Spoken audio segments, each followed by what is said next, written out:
I exist as my metabolic self. A series of chemicals, organisms, cells, a chain of molecules that materialize the anthropogenic activities that brought them into existence. I absorbed, I ingest, I inhale. We move through this world of our own creation. whilst the microscopic particles we have created pervade our systems, our landscapes, our bodies. Floating, flowing, melting, infecting, disrupting, dwelling, within and around us. I became an accumulation. a series of economic transactions, material extractions, A collection of pharmaceutical decisions, a result of industrial, agricultural, and urban processes. I represent clinical tests, social consumption, capitalist expansion, geopolitical boundaries. I endure the self-inflicted tyranny of the post-industrial body. I am an endless series of metabolic relations between humans, more than humans, borders, nations, cells, organs. Substances transgress. I have no boundaries. The body is merely a signaller, a shift from one metabolic condition to another. Ingestion no longer prevails in the confines of the deliberate. we exist amongst and within. Hollows of calcium, monuments of sulfur, sedimentary particulate matter, veins of plastics, disparities of iron, Constellations of synthetic fibers, blooms of algae, domesticated formaldehyde, showers of Teflon, systems of vanadium, plumes of tear gas. river of cadmium. Our bodies are subjugated to the same chemical influx as we have exerted on our environment. Matter is moving through us, and with it, we become the matter. We are primarily engaged with deconstructing the perceived boundaries between matter, bodies, and spaces. We reconsider the metabolic processes that have emerged as a result of anthropogenic activity. We explore the geopolitical, cultural, and spatial systems entangled within the post-industrial metabolism. We challenge the idea of externality in the inadvertent ingestion of these new pollutant flows, replacing it with questions around embodiment of toxic substances, which trespass skins, tissues and cells of all shapes, kinds, nationalities, and species.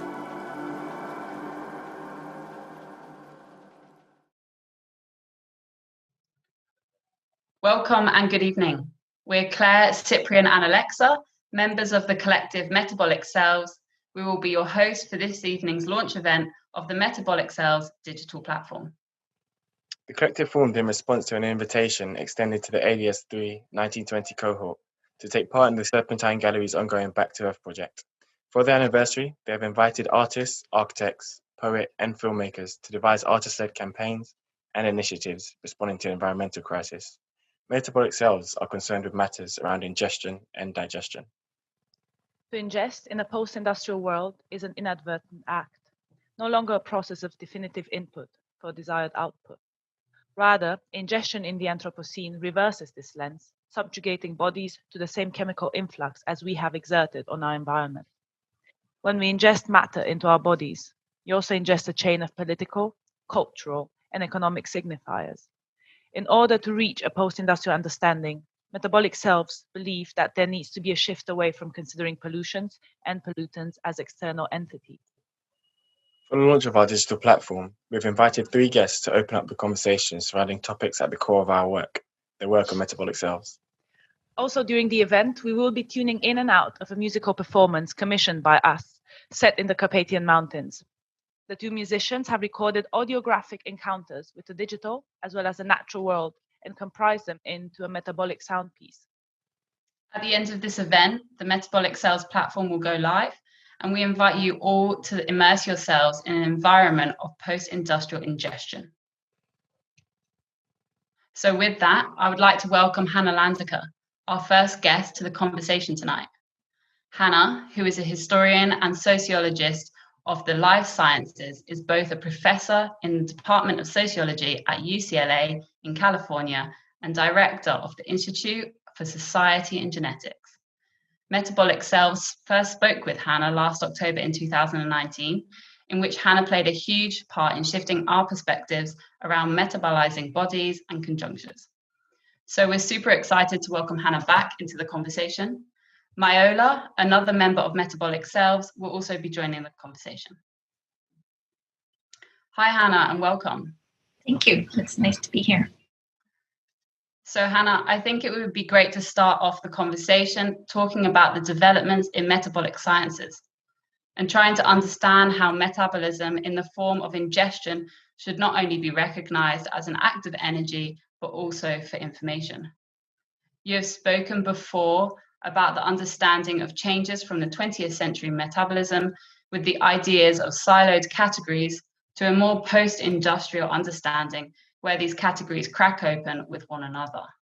For example, energy, information, metabolism, reproduction, and inside, outside. Well, I'm a sociologist of science and a historian of science, so I spend a lot of time hanging out, embedded in thinking within the metabolic sciences. And one of the things that I think is so exciting about the last 2 decades or so, the rise of the microbiome, with this sort of sense that when you're ingesting food, you're also ingesting microbes, and those microbes are living and dying in relation to the ones that already live in you, and that the components of food, it's not that they stop being energy providers or substrate providers, but they can also at the same time be cues. They can also at the same time be signals. They can enter into these communicative relations, either with the microbes that are already in the gut, or in these relations between microbes that live in the gut and human, as the scientists like to say, host cells. Mm-hmm. Right? That there's all of this signaling and crosstalk and biochemistry, which was this science of input-output, turning this into that, is also actually a science of understanding these modes of intercellular and intracellular communication. Mm-hmm. So the very idea that food can be informational or communicative as well as being energetic, that takes some of those really profound ontologies of the 20th century and as I like to say, cracks them open. And I use this phrase ontological fracturing exactly to push back at the idea that when you get some kind of shift or turn, you completely abandon what was there before and have something shiny and new.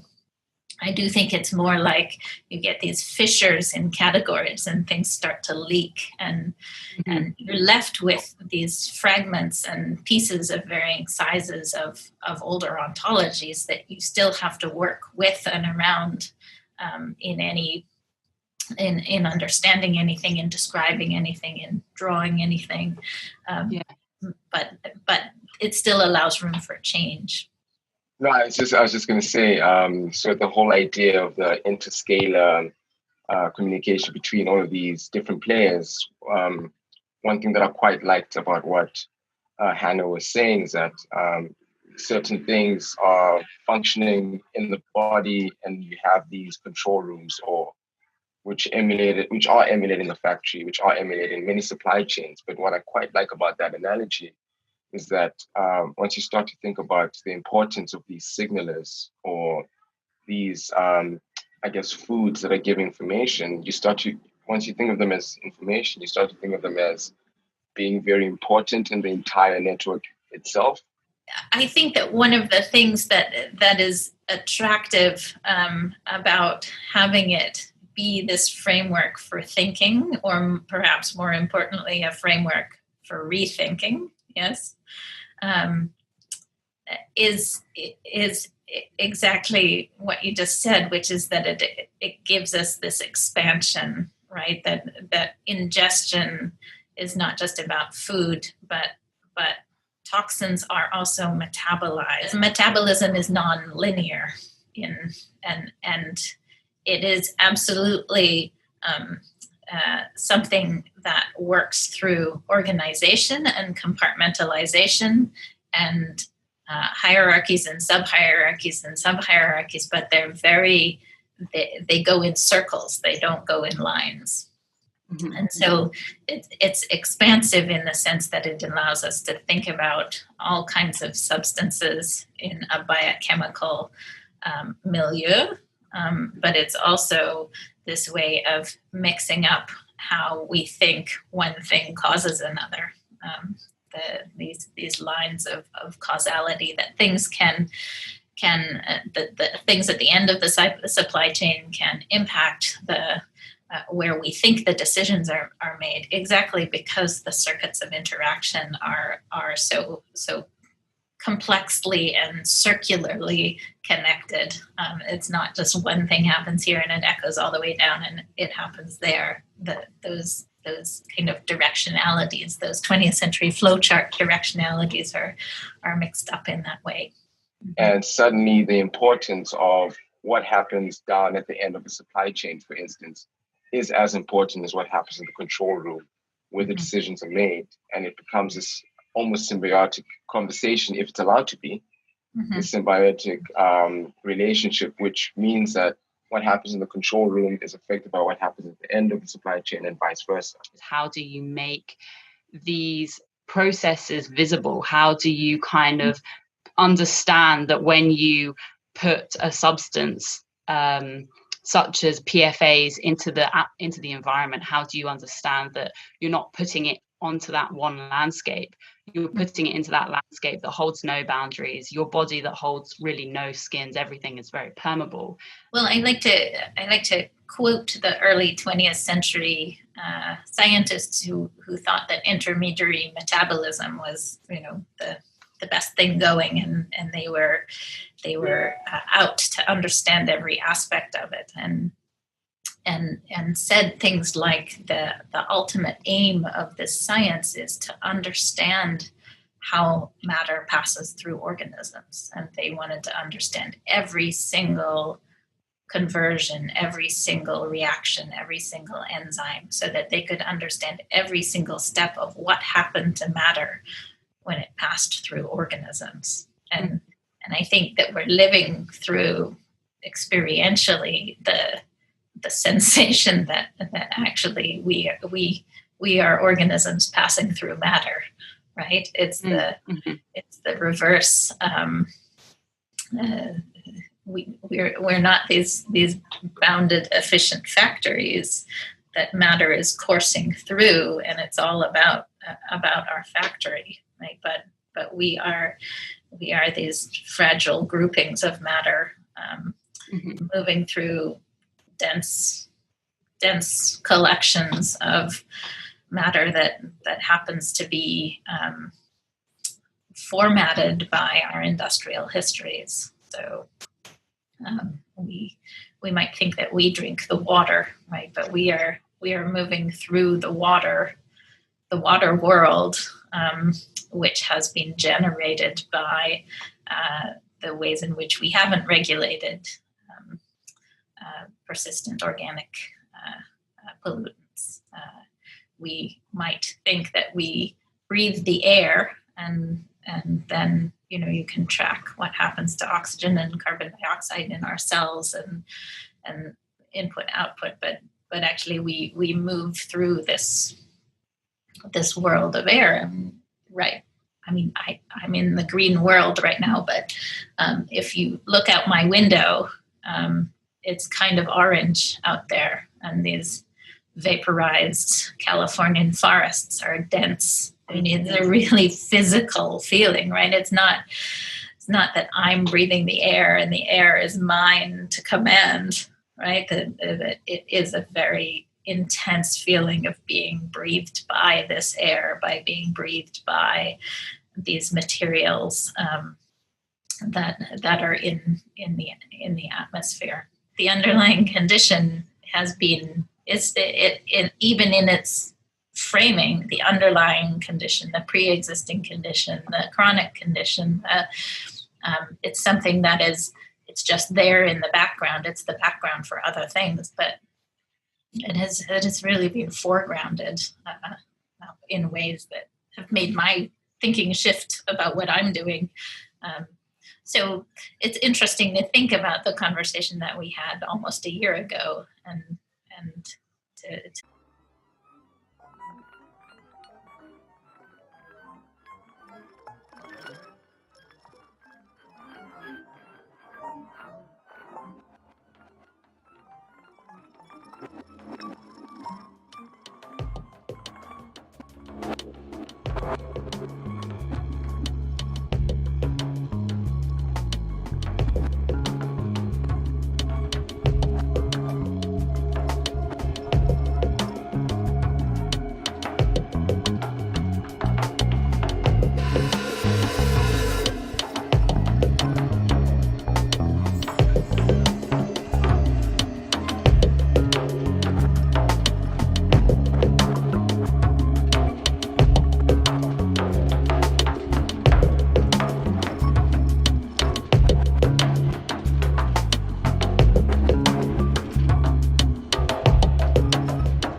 We are really excited to be joined by Susan Schuppli, a UK-based artist and researcher whose work examines material evidence from war and conflict to environmental disasters and climate change.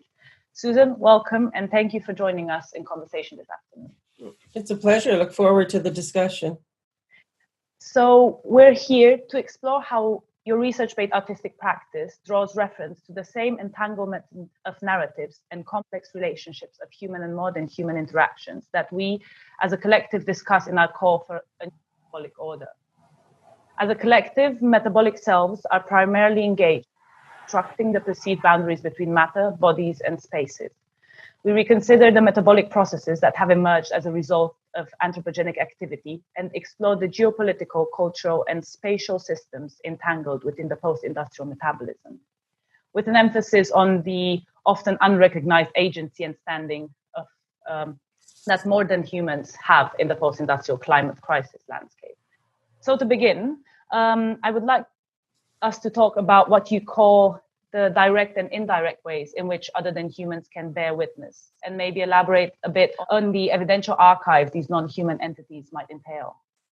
Yes, so happy to do so. So I guess a couple of points that are worth mentioning. So in my work, the fact that materials, harbor trace evidence of events in various ways, which can be sort of decoded and reassembled back into a history, that's really important. And that's the ways I've argued that kind of materials can kind of bear witness. But it's also, I think, worth mentioning that what's equally important, it's not only the fact that materials can carry trace evidence of their encounters or, with other entities. And there's, an infinite number of these kinds of examples. But what's really important in my work is the fact that those materials, when they enter into different sort of situations, often situations of dispute, we can really see the ways in which certain kinds of witnesses are given a lot more credibility than others, certain kinds of testimonial acts. So that's the kind of crucial point that I'm trying to make in all of the sort of work. Which brings us quite nicely to our next question. So this idea of the human being as the mediator in terms of this kind of human perspective on these materials you talk about. In your lecture, Earth Evidence, you mentioned the argument the American environmentalist Aldo Leopold makes, that we can only be ethical in relation to what we see, and that in order to act or intervene, the visibility of injustice is crucial. In many of your artistic works, you utilize devices and senses and use the data to tell a story of injustice. Could you maybe elaborate on the role of this data in giving an artistic visual agency to otherwise invisible narratives? Yes, I'll try and answer that question. So when I was thinking about Aldo Leopold's kind of like injunction that, that action requires a certain degree of kind of visibility. And I think most people would tend to agree with that. And you think of all the human rights campaigns and advocacy campaigns, they're always about exposing injustice, right? Exposure is always linked to some sort of like, at least hope for action or a kind of hope for some sort of intervention. So it's really important that images do that sort of very kind of critical kind of work. And I think when he was writing, he was also thinking about all the ways in which there's a lot of harms and violence that aren't operating according to the thresholds of human sort of perception, in the context of environmental events, but we can think of computational events, of course, as well, right? So there's a lot of things that aren't organized such that humans can actually see them. Within the context of the ecological, and I'm sure your own work looks into this, there's often a kind of extreme latency in relationship to cause and effect. So therefore, one of the central questions that we as a collective have continuously asked ourselves during this process was, how can we learn to see or hear from an other than human perspective? In this context, how do you kind of see the auditive medium performing? Maybe also, how do you let the material talk, I guess, or how do you learn to listen? Obviously, I'm an image maker. That's that's my dominant kind of mode of practice. But I've really tried to do what I call sort of denaturalize images. And one of the kind of key ways in which I've been doing that is through bringing the acoustic register much more forward, making that much more explicit. And when I talk about denaturalizing an image, it would be, a great example comes to mind because I was just in the Arctic in early August. So, very, very, high up in the about 80 degrees sort of latitude and on a sailboat. And you're in this amazing, almost mythological environment. And there's a telecommunications infrastructure. We don't see any of this in that image, right? That image is actually almost like the kind of image that we're familiar with from, nature cinema or BBC Planet Earth. We don't see any of the kind of technological apparatus, any of the sort of politics that are saturated in that sort of image. We tend not to have the same kind of preconceptions around sound or sonic experiences as we do with visual, but the sonic also can tap into different bodily sensations and experiences. Sound is definitely one of the key ways in which I really try to, as I said, denaturalize the image. You were asking me, you were also asking me about the sort of non-human perspective. Well, I think you've said actually almost three things that are, I think, crucial. One, and maybe we tend to often say language when we talk about, what are the speech acts of things, what kind, and, like even in my own work, I'm talking about the testimonial of, non-human entities. So, but I think we have to be really careful when we're thinking about the sort of expressive dimension of materials, the ways in which the material world organizes itself and, is expressive of its own material conditions. We shouldn't assimilate that to the acts of speech making. That's something else I think we should denaturalize because it happens all the time, right? I would say that everything you've said actually answers our next question perfectly well, because we start to explore more your role as the artist in relation to this kind of communicating this more than human. So particularly with reference to your exhibition regarding the catastrophic oil spill in the Gulf of Mexico. But could you maybe elaborate on the idea of aesthetic agency as a human, but also as a non-human concept? So how does nature exerting an artistic agency complement your own artistic work? Yeah, I mean, that's always in some way also the question I was asking myself and continue to ask myself. No, in part because the project you're referring to was called Nature Represents Itself, and it was an inquiry into the Deepwater Horizon oil spill in the Gulf of Mexico that occurred. And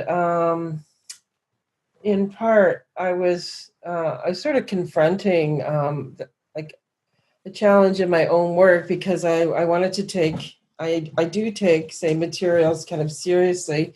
And I was trying to argue for the kind of, the aesthetic kind of agency of materials. But I really wanted to make a project that put forward this conceptual argument that it was much easier for me to develop, let's say, in my writing practice than in my art making practice, right? Because I certainly wasn't about to create an oil spill in the gallery or something like that.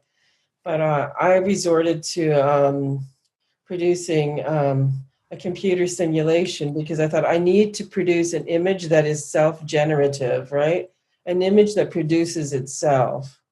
So I don't want to create the image. No, the image has to sort of emerge from a specific set of kind of conditions and properties. And that's where actually computation was really kind of useful because you can use like fluid dynamic kind of software that they use to model fluid dynamics, and then you can assign particles different properties.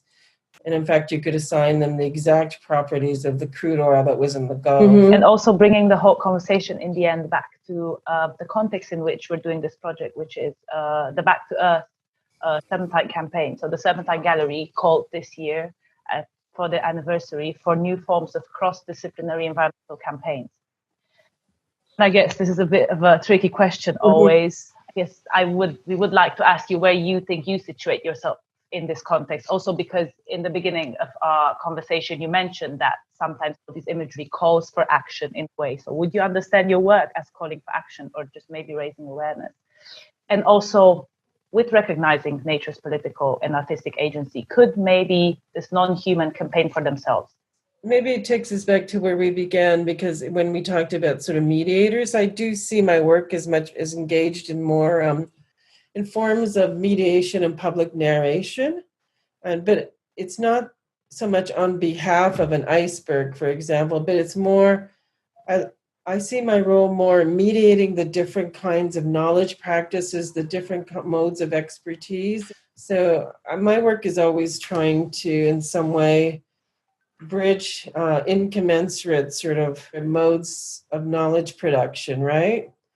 And all, because I focus so kind of heavily in my own practice on the scientific realm and the kind of legal realm, these are two areas with a high degree of specialized knowledge, a very specialized language, high degrees of abstraction, in fact, operating there. So I've really tried to produce projects where I'm sort of somehow mediating narrating these different sort of realms of experience, of practice, of knowledge production. That's the way that I would sort of characterize or describe my own kind of practice.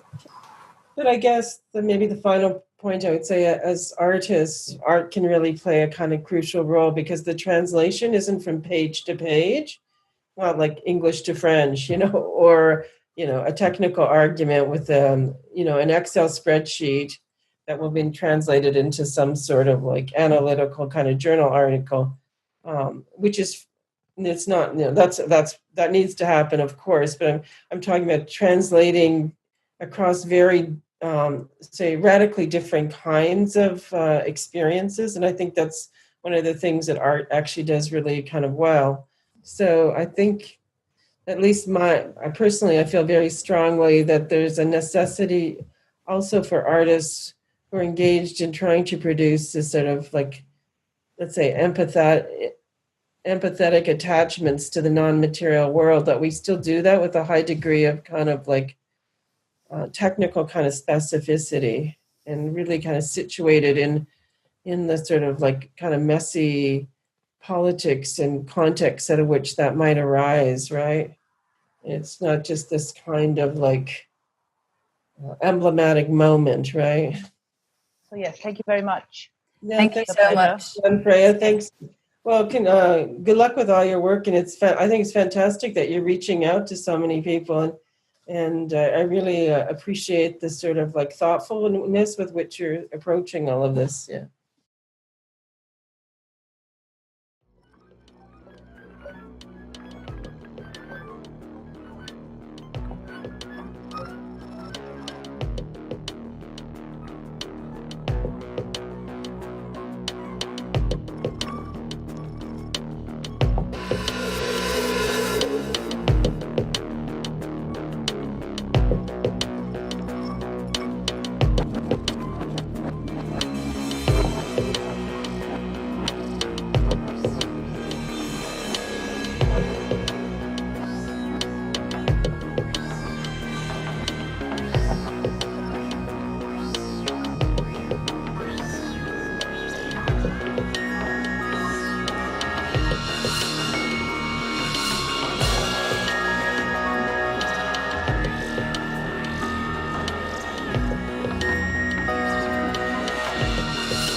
Hello and welcome. Your hosts for this discussion are Cyprian Boating and Remy Kufarije.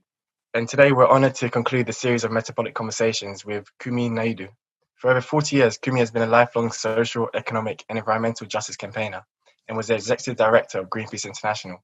Currently, he is the global ambassador for the Pan-African organization, Africans Rising for Justice, Peace, and Dignity, and until recently was the Secretary General of Amnesty International.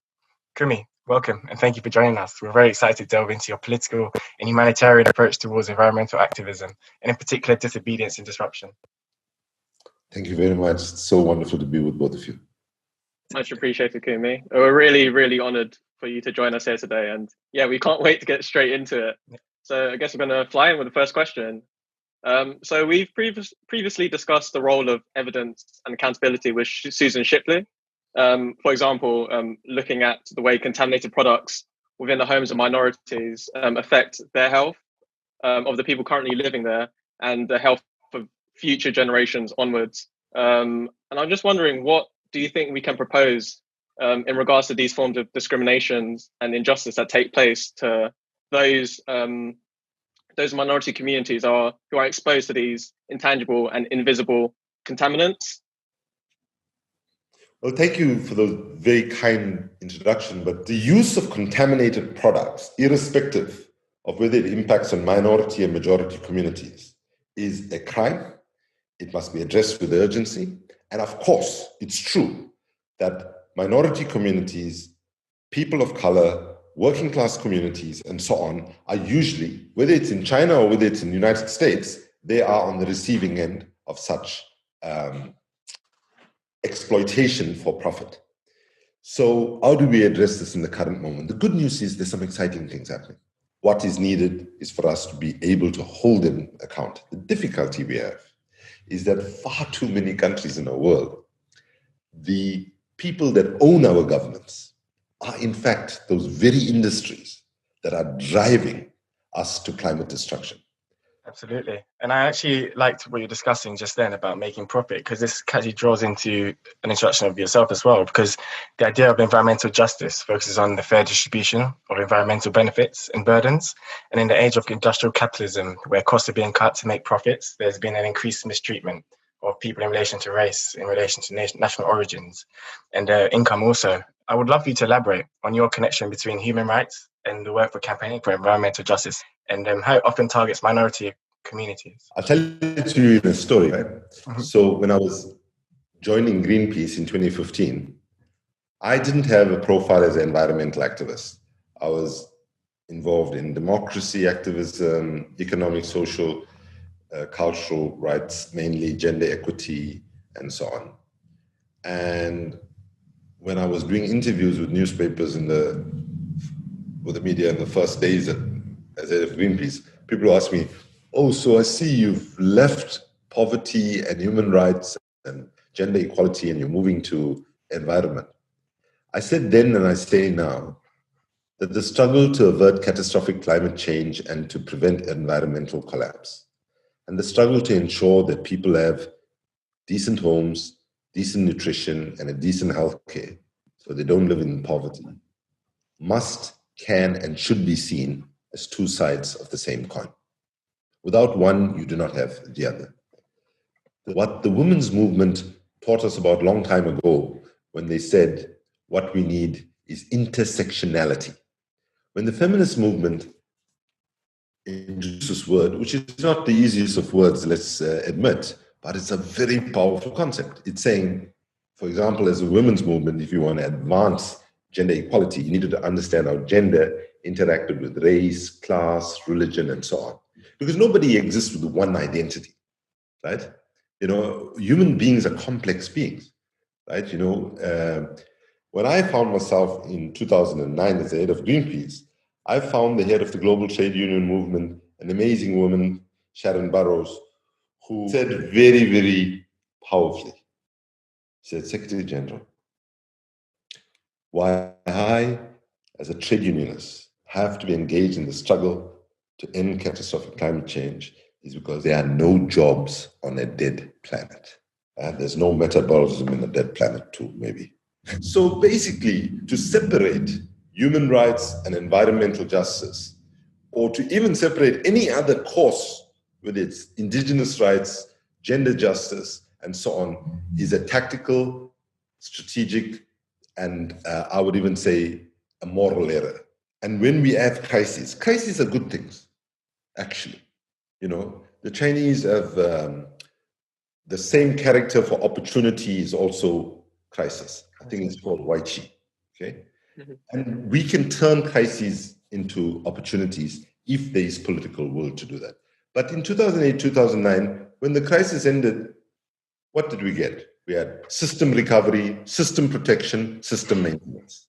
When what we needed then and what we need now, as we move out of Corona, hopefully we move out of Corona soon, we need system innovation, system redesign, and system transformation. Yeah, most definitely. Like that necessity for more crossover and more interlinked thinking between people of their own sort of body and the beings around them, as well as non-humans or more than humans, I think is incredibly necessary for the level of accountability that each nation must now take for this climatic catastrophe, which seems to be looming in the not too distant future. Because I've been doing some reading on a book called Imperial Leather from Anne McClintock, I believe, and she's talking about the sort of the crossover of race, religion, gender, and how these have all been used and mechanized by British imperialism to really capitalize and subject these bodies or beings who are deemed lesser than those dominant powers. There is an unbroken thread of suffering, exclusion, exploitation, and pain that stems from, that arises from the period of slavery, colonialism, and runs right into the present. On the other hand, I would also say there is an unbroken thread of privilege that runs from slavery, colonialism into the present. Absolutely. Going back to quite a lovely sentiment you said before, where crisis is the same as opportunity. Opportunity comes from crisis. I want to kind of use another synonym of crisis, chaos. For example, chaos, disruption, disobedience. Do you feel that this could be pushed forward? For example, in design schools, do you think we can start to encourage design that disobeys and kind of disrupts the systems we see now and kind of forces that sort of a change and sort of a outcome? Or do you think, for example, in the case of environmental issues, the kind of phenomena we see, such as algal blooms that the natural environment is doing, if you like, a natural protest, is enough for us to frame that and use that as a kind of a shock factor? So why we need to do that? You are suggesting we need to think out of the box. In fact, you're suggesting correctly that we not only need to think out of the box, we have to take the box and throw the entire box and really start imagining in a different way. Yeah. I want to evoke a wisdom that has helped me so much. Martin Luther King. When I was about 4 months old, he was giving a speech and he said, "My friends, as I come to the end of my talk, I want to note that in the field of modern child psychology, there's a very dominant term called maladjusted. Now, all of us want to live a well-adjusted life and not suffer from schizophrenia or mental illnesses. But my friends, I say to you, there are certain things in our world that are so unjust and immoral that good, decent people should refuse to be well-adjusted to." So basically, it's about not accepting a status quo that is broken. Now, I dodged your question about which was a very tough one, about whether nature is fighting back. That's the way I understood the question. So let me just say a few things about that. While COVID and other extreme weather events can be seen as nature fighting back, I'm not sure about whether it's actually fighting. But nature actually is trying to heal itself and heal us in the process, right? I don't think even nature is being as cruel as humanity is being on nature. I don't think nature is saying, okay, these guys are really being bad to me. Let's be bad. I got to survive. And these idiots don't realize that if I don't survive, they will not survive. And then it could be said, once humanity becomes extinct as a species, the good news is the forests will recover, the oceans will replenish. So don't worry about the planet. Understand that the struggle to avert catastrophic climate change is to ensure that humanity can live in a mutually interdependent relationship with nature for centuries and centuries and centuries to come. Put differently. You recently explained how all nations sort of treat their problems as standalone, and as you said, they won't really take action of any urgency unless it directly affects them instantly. Could you elaborate on why you think this understanding of interconnectedness is so important, whether it be for energy, economics, agricultural systems, especially in the wake of, I believe, how the world is becoming a lot more nationalist with, as you said, Donald Trump and that particular border becoming much harder. The UK, of course, now to European Union, the uncertainties of the borders in Ireland and Northern Ireland, and of course the sort of ongoing refugee issues that are sort of going across all of the coast of Europe. How do you think we can reinstate that urgency for interconnected thinking and interconnected system between us globally? I want to suggest that one of the ways we can do that is not looking in the places we've always looked for wisdom. I think we need to be looking at ancient wisdom. We need to be looking at the wisdom of indigenous cultures, from the Amazon to Africa to the Maori in New Zealand and so on. I mean, I would argue that the indigenous peoples of the world have had, if we had followed in broad terms, their logics, wisdoms, and so on, of how humanity had to coexist with nature, not just because it's a nice thing to do for nature, but because we need nature to live. We need the water, we need the rain, we need the soil, we need the food that comes from that. And without nature, we're nothing, right? And so unless we get to a point where people can recognize those interconnections, we don't stand a chance of being able to turn things around. So this issue of intersectionality, of not operating in silos, it's about just recognizing how the human beings are constructed, psychologically and physiologically. Right? People don't sort of say, this section of my body is going to deal with transport, and this section of my body is going to deal with health, and this section of my body is going to deal with housing. You know, we are integrated beings, and we need institutions that respect our integratedness as beings. So people now need to say, if we're going to win, we need to recognize that the struggle for justice, fundamentally a communication struggle, right? We have to be able to communicate to the largest number of people in as accessible language, messages, and so on as possible. We need to get away with all the jargon that sometimes we use in the way we speak and so on that alienates people. And I would say on the climate question, here's a challenge for all of us. If I would argue, one of the most iconic acts of cultural resistance to racial injustice was Colin Kaepernick and the other people that started off with it, who took the knee. They didn't write a thick 25,000-page document on racial injustice, right? That the people who suffer from racial injustice will never be able to read, right? Mm-hmm. What they did was they said, let's communicate it in a way that will resonate with everybody. They don't have to be educated. They don't have to have a PhD. They don't have to be, well-read. So the challenge for us who are concerned about securing our children's future and preventing a climate catastrophe, what would be the climate equivalent of taking the knee? If taking the knee was the communication that resonated with people for racial justice, what would be the climate equivalent of taking a knee? And you two guys should try and come up with a solution.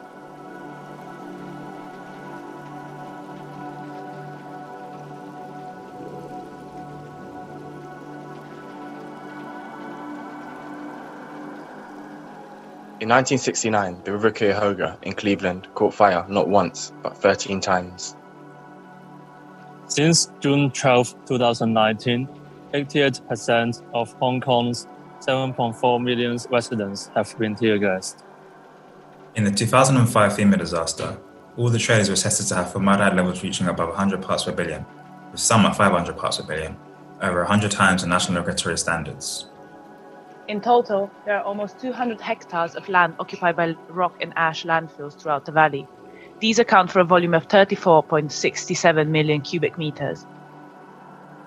Phthalates are widely used as plasticizers and additives in many consumer products. Laboratory animal studies have reported the endocrine disrupting and reproductive effects of phthalates, and human exposure to this class of chemicals is a concern. At the Syncrude Oil Company in Alberta, Canada, this sulfur is not profitable to be sold back. Instead, it has been built into some of the largest man-made structures by volume on the world. 4 monumental ziggurats of waste sulfur. 50,000 litres of firefighting foam containing polyfluoroalkyl substances were released to stop the 2005 Huntsfield fire. In November 2010, Greenpeace published a survey which found that 3 sampling sites in Xinjiang, the amount of cadmium in the river mud exceed national soil and environmental quality standard. This includes a sample of river mud with cadmium level 128 times over the limit. The largest iron mine in the world, Kirunavaara in the north of Sweden, mines the equivalent of 6 Eiffel Towers worth of iron every single day.